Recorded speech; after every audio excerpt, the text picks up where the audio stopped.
We are in Aida refugee camp, which is one of 59 refugee camps which were established after what we call Nakba, or catastrophe, when almost 70% of Palestinians became refugees.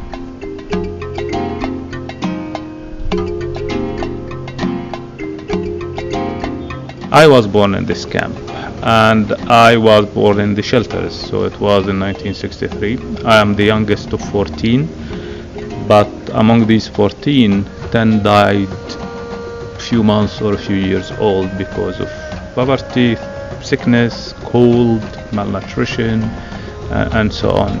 I was one of the lucky people to get a scholarship to continue my studies in France, where I got my PhD in biological and medical engineering. My heart was also with theater, with painting, with photography, so it was a great opportunity to develop the artistic side, but mostly a discovery of who I was. When you are outside the box, it's an amazing opportunity to look at yourself, you look at your country, and see how others look at you. The media, we existed as terrorists. So everybody was talking about Palestinians as terrorists, but as human beings to be determined. So thinking how we can show this other image of Palestine, staying 9 years in France was a good way to reflect on this, see the impact of theater on me. Theater for me remains one of the most amazing, powerful, civilized, creative, truthful, non-politically correct ways to express yourself, tell your story, your version of your story, and build the peace within. So that's why when I came back in 1994, it was an amazing opportunity to work with my biology degree to earn my living, but also volunteering to train theater, photography, and then in 1998 with the group friends I founded Alrowwad. Alrowwad means the pioneers in Arabic. Well, Alrowwad started in 1998 working with children because it was important to give children the possibility to grow up as healthy as possible, see their potential as changing the world and staying alive, and not just being another number on a list of martyrs or handicapped for the rest of their lives, or perish in Israeli prison or any prison in the world, in fact. We didn't have a space at that time because I was on the board of the youth center in the camp, so we're training next to now the quay at the entrance of the camp, but it was also the area of a lot of confrontation.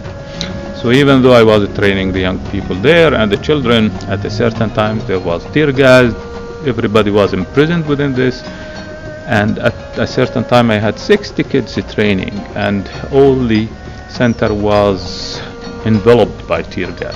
So in a refugee camp like Aida, where 2/3 of this population are under 24 years old, about 6,000 people living in Aida camp, and no playgrounds or green spaces, surrounded by this illegal wall of expansion and annexation with frequent incursions by the Israeli occupation army. The possibility and the vision was how to save lives, how to inspire hope, how to give our children and young people the possibility to shout as big as they want, what they want to say, and stay alive. And at the end of the day, we want people, young people everywhere in the world, to think that how can they live for their country and not die for their country, and hopefully think that they can change the world and create miracles without need to carry a gun and shoot everybody else, or explode themselves or burn themselves, but to stay alive. So that's why it was a vision of life and hope, not a vision of death and despair. And theater serves this vision very much. But of course not everybody wants to do theater, so we added dance, photography, video, music, singing, games, and have fun, and also respond to the needs of the community when there is need.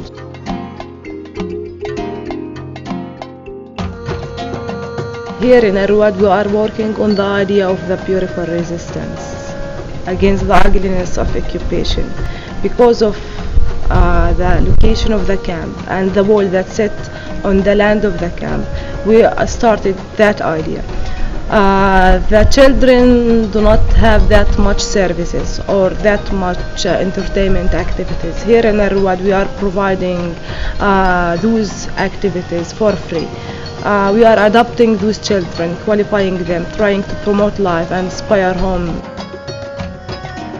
having different ages, starting to have our own choir troupe from the children of the camp, our own dabka troupe, the Palestinian folkloric dance troupe, going out of Palestine to show all the people our Palestinian issue and their issue as refugees in the camp. For the women here, we are trying to approve the role of Palestinian women, even if they are refugees. We believe that they have the chance to live their normal life.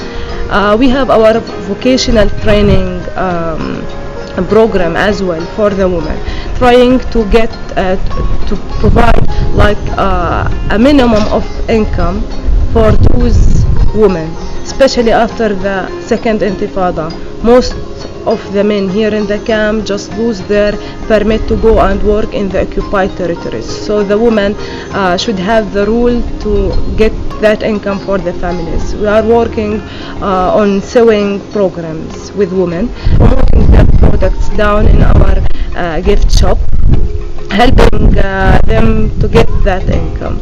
It's important thing to use the art because as incubation is cancel and to try to cancel and delete Palestinian histories and Palestinian culture, because that's what it was Alrowwad give it to me to express about myself, to express about our culture and our history. Beautiful this means to use the art to express about your situation. Beautiful this means to use the dance to express about your culture. Beautiful this means to use the education to speak about your history, to speak about your culture, and to use it in the future to be a change maker for Palestinian situation. My hope is that again and again we can leave a better heritage for our children and the generations to come. We can feel comfortable in working for a world which values life much more than death. Give these young people the possibility to say what they want to say and stay alive and live for their countries and the world and not die for whatever cause they are defending.